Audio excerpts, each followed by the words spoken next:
আপনাদের কথা তো আমি শুনছি।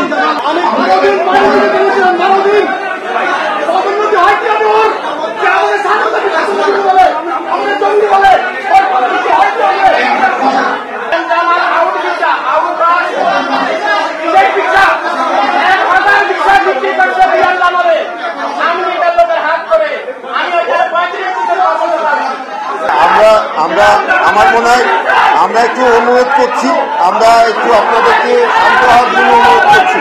আমি যখন দোহাতে গিয়েছিলাম সেখানে আমি বাংলাদেশের ভাই বোনদের সাথে কথা বলেছিলাম, ওনারাও আমাকে কমপ্লেইন করেছে যে কোনো কূটনীতিকের আচরণ ছিল খুবই শত্রুভাবাপন্ন। তো আপনারা এইভাবে কথা না বলে আপনারা যদি একটা লিস্ট করেন যে ওনার বিরুদ্ধে আমাদের অভিযোগ আছে, এটা তদন্ত করা হোক, এটা যদি আমাদেরকে দেন আমরা ফরেন মিনিস্ট্রিতে পাঠাতে পারি। মুখের কথা তো ভাই একটা সরকারি কর্মকর্তার বিরুদ্ধে ব্যবস্থা নেওয়া যায় না। আপনারা একটা সুন্দর একটা চিঠি ড্রাফট করে দরকার হলে আমাদের সাহায্য নেন, আমাদেরকে দেন, আমরা পররাষ্ট্র মন্ত্রণালয়ে দিব। আমি মনে করি আপনাদের এই বিপদের সময় যদি কেউ আপনাদেরকে সাহায্য এবং সেবা দেওয়ার পরিবর্তে যদি কেউ শত্রুতামূলক আচরণ করে থাকে, শুধু তার চাকরির ক্ষেত্রে না, তার আসলে বিচার হওয়া উচিত, সে চাকরি থাকতে পারে। যাই হোক, আপনারা সবাই ভালো থাকবেন, সবাই ভালো থাকবেন। আপনি চিঠি দিচ্ছেন না? আপনি যে বললেন যে বিচার হয়নি কেন, আপনার একটা কংক্রিট কারো কাছে অভিযোগ করছেন, দিয়েছেন, কবে করেছেন?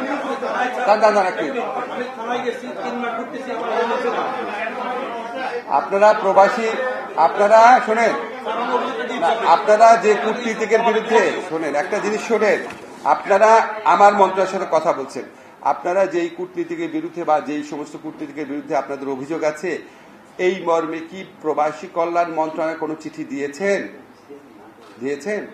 প্রবাসী কল্যাণ মন্ত্রণালয় আমার দায়িত্ব হয়। দাঁড়ান, আমাদের কাছে শোনেন, এটা খামাখা আমাদের মানে আমরা তো দুইজনই বিচার চাই, দুই পক্ষে। আমাদের কাছে একটা চিঠি আসছে, আর একটা চিঠি দেন। আমাদের এটা এখতিয়ারভুক্ত বিষয় না, কিন্তু আমরা অবশ্যই পররাষ্ট্র মন্ত্রণালয়ে পাঠাবো এবং আপনাদের কথা। আচ্ছা,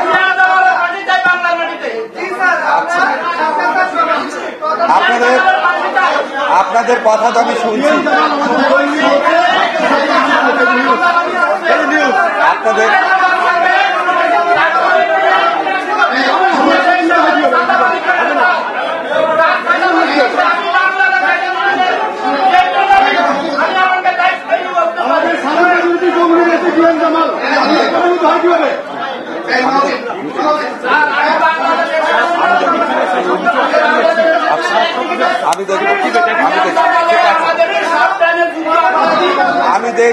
আমি দেখবো আপনার দিলেন তো, আমি দেখবো।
আমার মনে হয় আমরা একটু অনুরোধ করছি, আমরা একটু আপনাদেরকে শান্ত হওয়ার জন্য অনুরোধ করছি।